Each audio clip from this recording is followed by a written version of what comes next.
বাংলাদেশে এই প্রথম বিমান জাদুঘরের ভেতরে রেস্টুরেন্ট, আর আজকে আমি সেখানে যাচ্ছি। আর এটা হচ্ছে আগারগাঁও বিমান জাদুঘরের ভেতরে। মাত্র 100 টাকা টিকিট কেটে আপনি এই লাক্সারি রেস্টুরেন্টে এসে ঘুরে যেতে পারেন। হ্যালো এভরিওয়ান, স্বাগতম আপনাদের আমার একটি নতুন ভিডিওতে।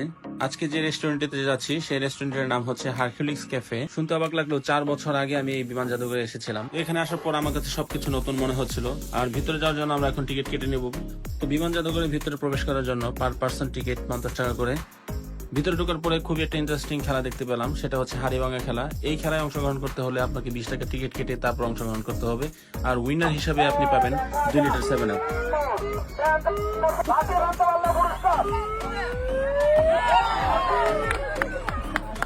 এখানে প্রশিক্ষণ বিমান, হেলিকপ্টার আপনি যাই দেখতে পাচ্ছেন না কেন, এগুলো সব এক সময় এয়ারফোর্সে ব্যবহার হতো। আর এখানে আপনি চাইলে উঠতে পারবেন। সাইডে টিকিট কাউন্টার আছে, আপনি টিকিট কেটে তারপর ভিতরে ঘুরে দেখতে পারবেন। আশা করি আপনাকে এগুলো খুব মুগ্ধ করবে।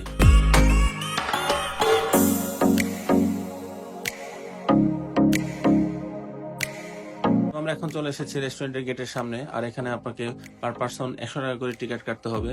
আর ওনাদের খাবার মেনু আপনি এখান থেকে দেখতে পারবেন।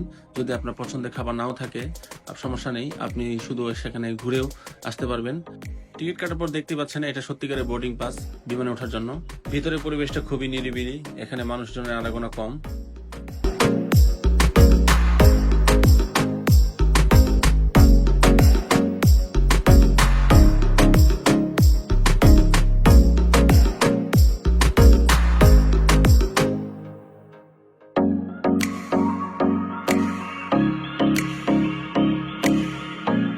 ভিতরে প্রবেশ করার পরে আমি খুবই অবাক হয়ে গেছিলাম। দেখতেই পাচ্ছেন কতটা সুন্দর আর কতটা লাক্সারি।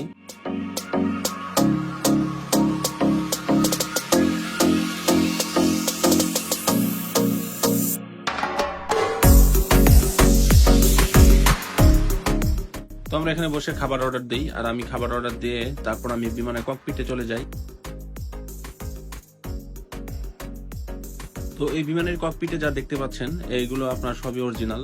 আর এখানে কোনো কিছু পরিবর্তন করা হয়নি, যেমনটা ব্যবহার করা হয়েছিল ঠিক সেভাবেই রেখে দিয়েছে। এর মধ্যে আমার খাবার এসে গেছে। আর খেতে খেতে আমি আমার এই ভিডিওটি এখানে শেষ করব। তো সবাইকে ধন্যবাদ আমার এই ভিডিওটি দেখার জন্য। আপনারা চাইলে এখানে ঘুরে আসতে পারেন।